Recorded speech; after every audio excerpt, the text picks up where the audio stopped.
Hello, everyone. I welcome you all to the new podcast, Values Unplugged. So, this podcast is brought to you by Amitatva Club, MIT School of Business. And in this class, we are going to talk to visionaries who are shaping young minds for society. So, today it's an honor to have Dr. Sujata Khandai, head of MIT School of Business, with us. It's an honor to have ma'am. So, with your permission, shall we start with the podcast? Please. Okay. So, ma'am, we will be keeping this podcast more about human values, education, and ethics, and of course, talking about MIT University too. Sure, absolutely. So, let's get started with. So, ma'am, education today, fast changing AI technology, digital workshops, IoT, everything is coming to us, and we are using AIs and everything in our daily lives. How do you think that ethics and human values can indulge and integrate into the new age of education? Because Gemini, ChatGPT are often referred as cheating tools for students. So how do you think that the ethics and human values come and play a part here? They are not cheating tools, frankly speaking. It's just that we need to know how to use them. Now, how do students use ChatGPT or Perplexity or Gemini AI? They use it just the way they see it, right? The easiest way to use it. Now, as educators, I feel that we need to educate the students as to how to use them productively. They can be very, very productively used. You need not necessarily use them only for copying and pasting or for plagiarism, right? Or plagiarizing content. You can use them for very productive in very productive ways. For instance, let me give you an example. I take a class. I teach marketing of services also. I teach branding also. Many times I tell them use ChatGPT. I tell them, okay, this is a brand, right? Now tell me, this brand these are the brand extensions of this particular brand. Now please tell me, think laterally and tell me what are the other extensions that this brand can get into, right? Use ChatGPT for idea generation. Of course. Okay, and then they use ChatGPT for idea generation, and then they come back with their own strategies as to how they would, which is the ChatGPT will give you, when you generate ideas, you tell ChatGPT, okay, this is a Caterpillar brand, what are the new extensions of Caterpillar? ChatGPT will come give you a plethora of extensions, right? Now, after that, you as a student will sit through that plethora of extensions and then tell me which one is, you will use your business acumen and your marketing skills to tell me which are the extensions which will work profitably and which will not work. And then you will give me a strategy for that. So that is how you productively and effectively use these kind of AI tools. Right, of course, ma'am. That's a very good insight. So, ma'am, also we want to know that like nowadays with so much competition and pressure among the students, how they can indulge new human values and how they can work ethically. Because peer pressure on us is like we are having a lot of peer pressure, self-doubt on us. Everything is coping. It's a coping mechanism. So how we can help that to resolve and be better individuals? Look. Yes, social media is a monster, It was created for fun, but it turned out to be a monster. And we have to live with that monster, right? But the point is that the Gen Z, the generation that you belong to, many people have that preconceived notion that Gen Z is lost because of social media. I don't think so. I think the Gen Z is very sorted. The Gen Z knows exactly what they want to do. And they go about doing it. It's just that they do it in their own way. Okay. And as I always say that they are the future, we are the past, right? They will look forward. They will not turn back. Okay. They may take lessons from what we have experienced, but they are going to walk ahead. They're not going to walk backwards. We need to walk ahead with them, right? Now, having said that, whether social media is a monster or not, there are certain characteristics or certain traits of a human being. I think everybody, whether you belong to the Gen Z or you belong to the Gen X generation or the millennial generation, I think there are certain traits which if you imbibe and you live by it, I think your life is made much easier. One is, truthfulness. Very important. Just be truthful. Doesn't cost you anything. It might make you lose a few friends. And if that happens, if it makes you lose a few friends, those friends were not worth having anyway, right? Just be truthful always. Honesty, that's something which is very, very important. Just be honest. Be honest about who you want to be. Just be honest about what you are. You know, you need not have clothes to portray who you are. You are who you are. Yes, don't do that. You know, social media forces you to be somebody else. It's not required.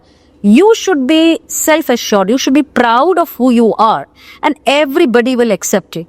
You know, we have that fear that you have a group of friends, right? And some friends will be very fashionably dressed, some not so fashionably dressed. It's okay. What does it matter if I am not so fashionably dressed and the other one is very fashionable? Does it matter in the long run? It really does not. Just be who you are. The moment you accept yourself as you are, your path becomes very much easier. And visible. And you know where you are going, and you know who your true friends are. The reason why social media is a monster is because you are not able to recognize your true friends. And you are very scared that, okay, if I don't do this, I will lose. This friend did not like my post. I will lose that friend. He did not like your post. Does it matter so much who liked your post and who did not like your post? Nowadays, it's just about likes and number of followers. Exactly. It's just about followers. Does it matter who likes and who does not like your post? Maybe your best friend did not like your post. Is it necessary that your best friend is stuck to Instagram throughout to see when you will post something and he will like your post? Maybe he's busy. Right. Right. So I think it's just very, very important. The very basic traits of being honest, being truthful, being kind.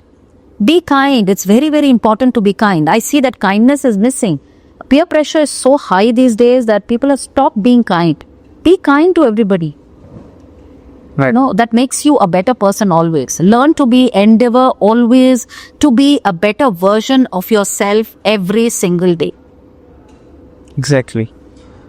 Okay, ma'am. So, ma'am, do you think that empathy, honesty, as you mentioned, and social responsibility can be taught in classroom, and should they be cultivated through a real life exposure and environment, or just theoretically?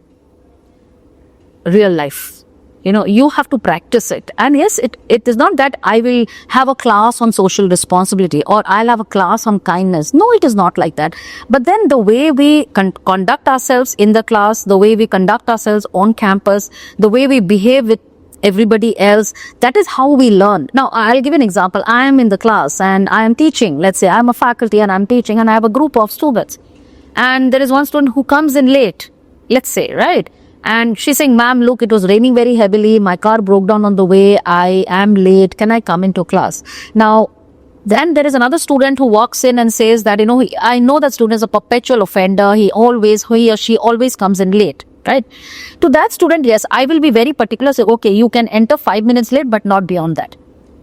But that other student who came in, who got stuck in the rain, and that student is always coming on time, I can be kind to her and say, okay, you attend the class. You tried, you attempted to come on time. You could not come because of forces which are acting against you. So you need to. So when I show a level of kindness to the students, they also learn that, okay, we can be kind. We should take circumstances into consideration and then behave accordingly.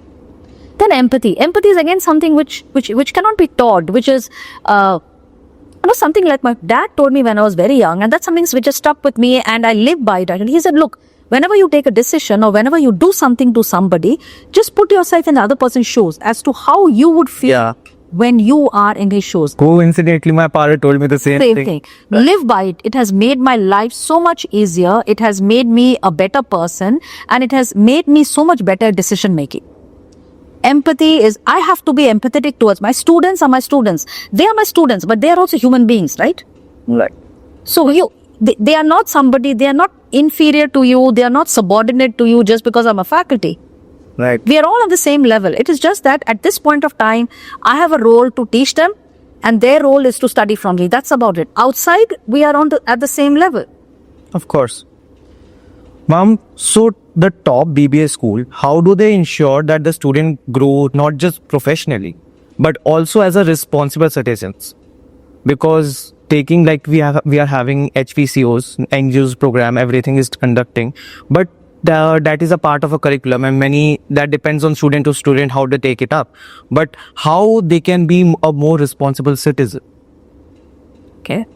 Responsibility is not taught in that. Responsibility comes from what you do outside of the classroom. Of course. So your CRs, they learn responsibility. When you and I'm just talking of responsibility first, then I'll talk of social responsibility, right? So responsibility comes from what you do. Your CR, if you're a CR, you learn to be responsible. You're responsible for your other classmates. You're also responsible for your faculty, right? When you are organizing a conference, you learn to be responsible, right? When you are as in a leadership position, any leadership position, you are a team leader, you are a CR, you are leading a group, even when you're doing a project work, you assume leadership positions, responsibility work. Remember that everything that you do has a social impact. That social impact may impact another individual. When I talk of social impact, it's social responsibility. It is just not impacting the environment. Okay, social responsibility talks about impacting the other individual, impacting the environment, okay, impacting your ecosystem. So you have to be kind towards other people. You have to be kind towards the environment. Now we pillage the environment. We kind of, overconsume. That is not being kind to the environment. So all these things you imbibe as you go. So for instance, paper. Right. Very simple. We use paper every day, right? Instead of using paper, just use your phone or just use a laptop. When you are a student, you are asked to submit assignments. Don't submit assignments using paper. Everything can be done online, right? Submit a paper online. Your assignments you can submit online, right? You are saving paper. When you save paper, you save trees, of course, right? Consumption. Don't overconsume.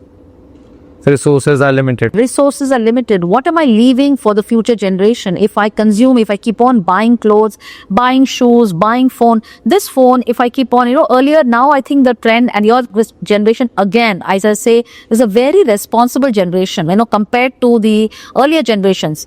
I used to see in 10 years back, people used to change phones every year. The new iPhone is launched. Also, okay, iPhone is not working. Let's buy the new one. So let's buy iPhone 5, 6, 10, 11, 12. They would have all the models, Now, as per the trend. Nowadays, I don't see, you kids are not doing it. You hang on to your phone. Where does this phone go? That phone goes to the landfills. That is how you are learning responsibility, social responsibility. You are learning to take care of the environment. Right, of course.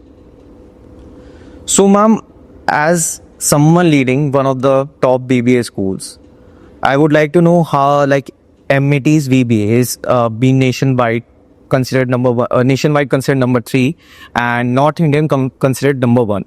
So, how MIT maintains its position at the QS ranking and nationwide publicity at BBA? Specifically talking about the BBA program. BBA program. Yeah. See, I'm very proud of the BBA program, and I always tell the students whenever, and I'm very proud of the students that are enrolled in the BBA program. I truly am, and I speak from my heart when I say this. See, in the BBA program at MIT, at least, we have, of course, our choice, the kind of choices we give to you to study the courses. It's wide, and we are very flexible in the way we have our teaching. Our pedagogy is very flexible, right? And we keep up to date with whatever, whether it's case study, experiential learning, we kind of keep up to date with the teaching.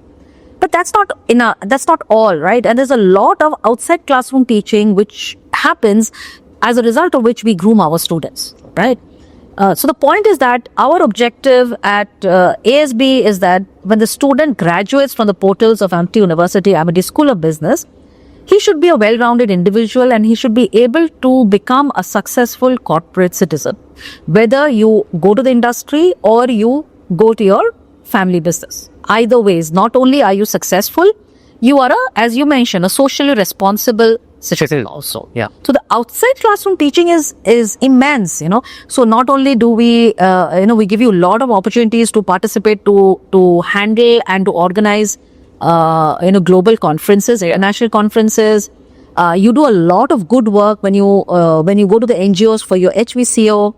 There are a lot of international level workshops which are organized for you. I think last year you would have attended a couple of them. Yes, ma'am.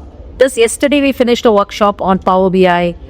We have a lot of small workshops, large workshops, at the local level, at the national level, at the cash level, we conduct a lot of workshops. So all these things is basically to ensure that you imbibe all the skills, all the qualities which will make you successful wherever you go. Whether it is business, whether it is media, go into media, politics, Right. social work, wherever you go. We have students in all Aspects. facets of life. So, guys, welcome back to Values Al Club. So, let's start with the segment 2. So, ma'am, some people also feel that MIT's discipline and freedom goes apart. Like, what do you think about it? About the students' freedom and as well as integrating discipline in that?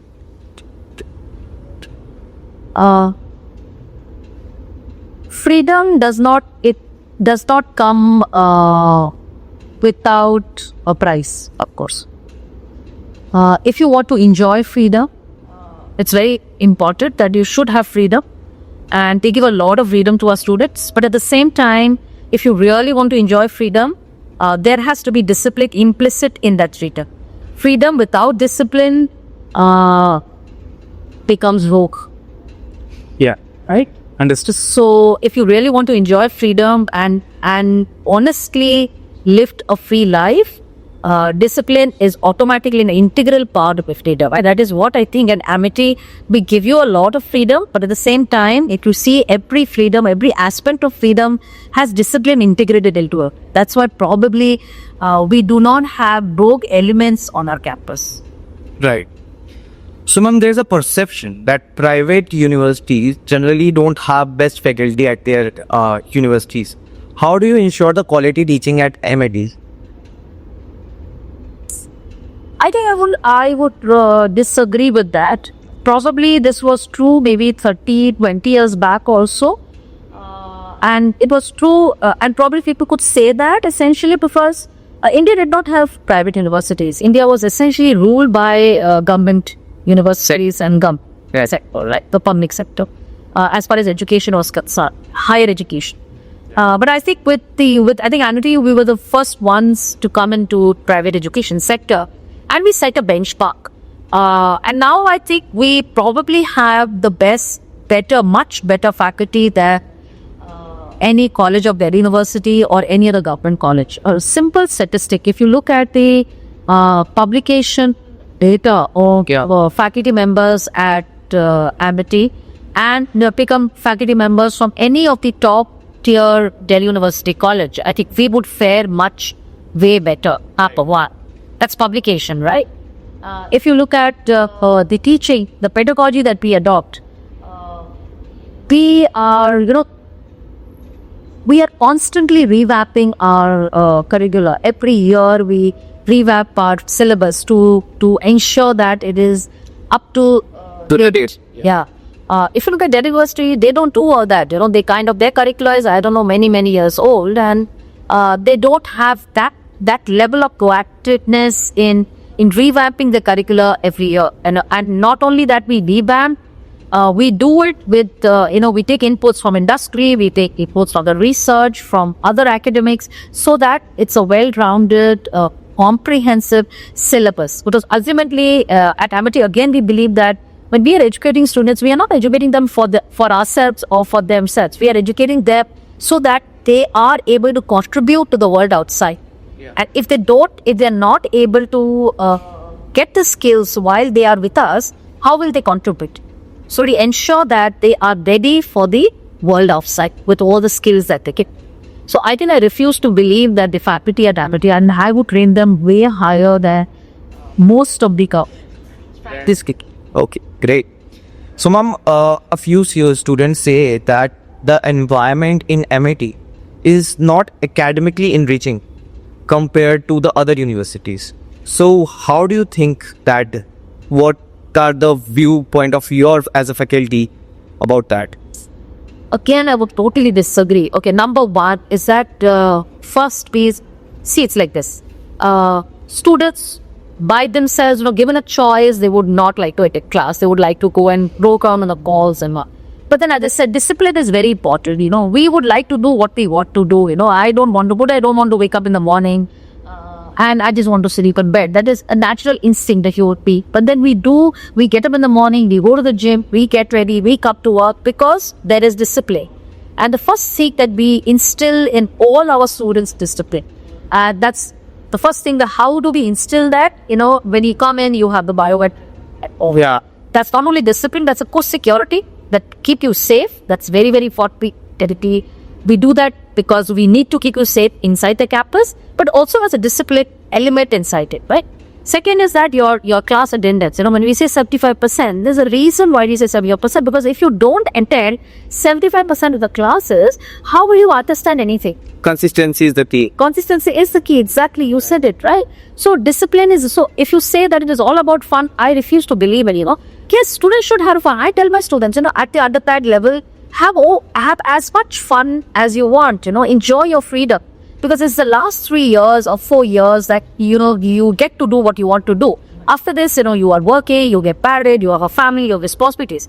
But that freedom, as I said, it does not come without responsibilities. This is the time when you learn responsibility, when you enjoy your life. So I think we give a very fair share of, learning to be a good student, learning all the skills that is required for the outside world, yet enjoying the freedom on campus. So I think we give a very, very balanced campus line to us. Of course. Ma'am, so this is going to be a bit long question. Okay, so I will segment it into 3 parts. Okay, sure. Okay, so people often say that MIT is just an average university and with average outcomes. And also they mention, okay, so one thing is quite popular on Instagram and on social media platforms is that we'll get viral. As you know, nowadays anything get viral. If it has gone up to boom, some music, some hashtag, anything can pull up a large audience, right? So during the time of 20, I would say 20, after 2022, when the Instagram trend roll out, a lot of reels from MIT University has been viral, having our auditoriums and faculties and everything. Facilities or faculties, sorry. So that included the content which should not be distributed on social media, because as an university we are portraying professional behavior. So there are many people who have misconcept the reputation of MIT University. They are just saying that it's a casual university. There is no discipline, no academics, and people are just going there and having fun, and it's just for a degree sake, what I will say, for student perspective. And the students who are watching this, who want to learn, and they are unable to know the exact value what we are having at the MIT University, should know from, ma'am, please. Okay, the first one that you said, I'll break it into so I address it. Yeah. So First is as an average university with average outcomes. Now, when we talk of outcomes, we are talking our responsibility towards the students, right? And how are the students fared in the world outside, right? Again, that's a very wrong misconception. If you see how our students have fared very well in all walks of life, whether it's business, politics, media, in many, many walks of life, the students are doing very well there, right? Let's not go back also. Let's take very recent. In the recent past, we had the big 4 coming in for placements to Amity, right? Whether it is Amity School of Business or Amity College of Commerce and Management, Accenture has done for placements, EY has done, PricewaterhouseCoopers, KPMG, Bank of America, Reliance. All these companies are coming and taking place. Take students from us, had finding place. When undergrad students, I'm not even going to post-grad. I'm talking of undergrad students. You're right. That means our students had those skill sets which are matching those companies. Criteria. Would they come to us? Those companies are not fools, okay? And they have no obligation towards us. Would they come to us if we did not provide them with students with the necessary skill sets which they can use? Of course not. Right? So how are we saying is average outcome? If you look at all the other universities in the vicinity, can they boast of this kind of a placement profile? I'm 100% sure of. But works. Then you said that, there's a lot of viral reels about Amity University, which are not very complimentary in nature. There's an age-old say, this often happen always, when you are jealous of something or somebody, you always tend to portray that one person or that one thing very negative. Of course, there are so many things happening in FIT, right? Out of that, they pick up just one thing, and that also out of context. So whatever is portrayed in Amity is probably out of context. And because it is portrayed out of context, you really don't understand what is happening, and you just see what you see and you believe what you see, Exactly. which is foolishness. I think if a person is just seeing what is visible in front of there and they believe it in totality, I think more than amity, I think it is a foolishness of the person viewing it because he's believing what she said. So I think that is stupidity in my opinions. So Active does a lot of conferences, a lot of events, a lot of activities. Right. The amount of social work you guys do when you go on your HVCO, yes, that's humongous. You know, instead of that, you pick up just one thing out of context and show it. I think that's being jealous. What is jealous? At Amity University, the students are smart. They are so. I have heard people they want to come to Amity University, because it is Amity University. When you ask them why, they say only it is Amity, so we want to go there. So that speaks 1,000 words. Okay. So, ma'am, we would be asking 2 questions for the students who want to join MIT University. So, for students who are interested in joining MIT University and have some queries, how they can reach our faculty, our facility, so then they can easily reach out with their queries. How they can reach us? Yeah. Okay, easiest way, my number is there on the web page. Just call me. I have so many students calling me to speak to me. And I take all the calls. Unless I'm in a meeting, I take all the calls. If I'm not there, students message me, WhatsApp me, and I usually respond to the messages or WhatsApp or I take the calls. Most of the few faculty members' numbers are also there on the web page. They can always reach out. Plus, my doors are always open. I have people walking in always. I never keep my doors closed. I do not believe in giving appointments. I think if I'm free, I will happily meet you. That's who I am, and that's what I'm supposed to do. I'm supposed to meet people. I'm supposed to talk to you. I'm supposed to address your concerns or tell you whatever you want. So, this is an exclusive invite basically. You can just walk in. So, okay. So, what advice would you give to the prospective students who are confused? Right, whenever we are deciding for the college. When I was deciding for the college, I was quite confused for which BBA, which university should I opt for. So, there are different BBA options as we mentioned, and why basically MIT? Okay, one is as whenever you are choosing it, again I answer 2 parts: why Amity next and why what want to do, what you need to study. As I said, many students come to me. Yesterday also there was a girl who came to me. Listen to your heart. You need to do what you want to do, not because somebody else is telling you, okay, you should do this because this is good for your job, or this will get you a job. No, if your heart does not lie in doing that program or that particular course, however potentially good it is to get a job, you are not going to succeed. You're not going to excel at ACGA.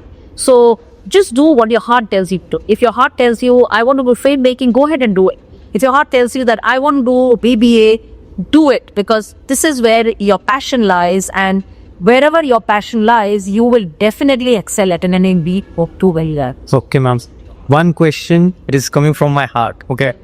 So the question is that generally when we are opting out for any of the courses, for BBA, BTech, anything, right? Our parents, their mindset plays a very crucial role, because that lead to different outcomes. Because in my family, I think there would be many engineers who don't want it to be engineers but are engineers. Yeah. So what about the role of the parents? Because students generally, it's of course we respect our parents. It's in our values, human values, that we generally, but sometimes we misconcept respect, and that goes the wrong way in long term. So how should we cope up with that problem? See, parents are acting in good faith. They always want the best for you. They are not your enemies. They always want good for you, and they have seen a world where for them, being an engineer, being a doctor is potentially good job roles, right? Agreed, it is very good. Doctor is not just because you earn a lot of money. You're doing a lot of good service for humanity. I agree with that. But at the same time, And but if your heart tells you that I don't want to be an engineer, I don't want to be a doctor, and I want to go BBA, and I want to go into business, or I want to work in the field of business, you have to convince your parents. It's how you reach out to them, you talk to them, and you tell them this is what I want. And trust me, I don't think there is any parent on earth, barring a few exceptions. I think there's any parent on earth who's not going to listen to the child's heart. So if you convince them to talk to them, there's no need to fight with them. Why should you fight with your mates? No? At the end of the student and say, oh, I fought with my mother and I fought with my dad because they are not letting me do what I want to do. What is the need to fight? They are not your enemies. They are acting out of good faith and they are telling you what is good. The subtle issues, they are your well wishes. You could ultimately who will get the max happiness out of your success? It is your parents, of course. Right. They don't want us to see broke. Yes. Or see not earning much amount of money. And so about face hardships. Yeah. And that is the reason why they are advising. But is to feel that and you go back to them. Don't just say, I want to do BBA because I want to. No, that is not how you convince them. You go back and tell them, look, I will do BBA. Give them a plan. Tell them, okay, after I do BBA, this is what I will do. This is where I intend for it. This is the skills that I will learn. And this is where I will reach. But if you have a proper, well-researched, pathway for them, I'm sure they will be not only agree to you, they'll be very proud of you that you have you actually done a lot. You are clear about your path. Clear about your goals and you are clear about what your initials are. Of course. Okay, ma'am. So now to light up this session, we are having one rapid fire round. Okay, so 5 to 6 questions. Just getting with it. So one word to describe MIT School of Business. Vibrant and dynamic.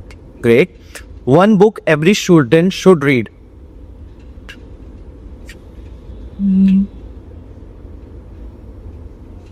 Gone with a bit. Okay. The biggest strength of MIT students.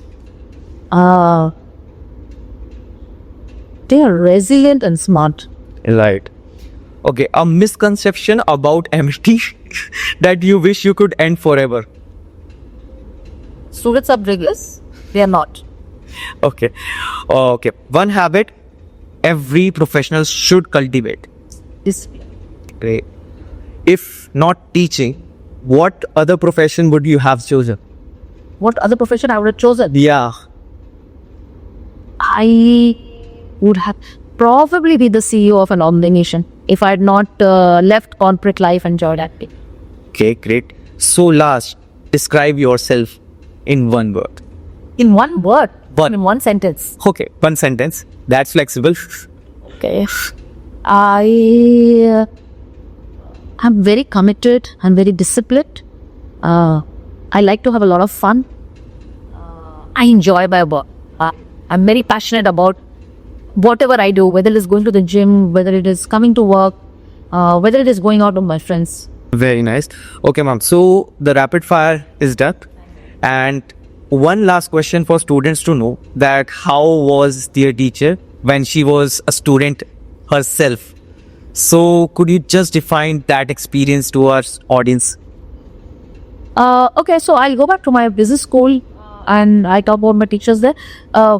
Trust me, I took a lot of inspiration from my teachers, and there is one teacher I am truly inspired by, and probably he's the one kind of, he's very up very indirectly, but I took inspiration from him when I joined in India, and the way I teach today is probably because inspired by the way he taught us. I have taken a lot of pages from his pedagogical methods and I adopt his way of teach to a large extent. Of course, I embedded with newer pedagogical tools today, but then yes, I truly inspired. Great. So thank you very much, ma'am, for this beautiful conversation. You gave us your valuable time and your insights from your experiences to the misconceptions that student had, and they must be cleared. So understanding everything about MIT and clarity about MIT University, MIT School of Business should be portrayed by this video. And I hope that MIT and you yourself will continue to the mission of shaping the future minds and innovate them in a good prospect. Thank you very much, ma'am. Thank you very much. It was a pleasure to be on your show, with your podcast. And as I said, I'm very, very proud of the good things that put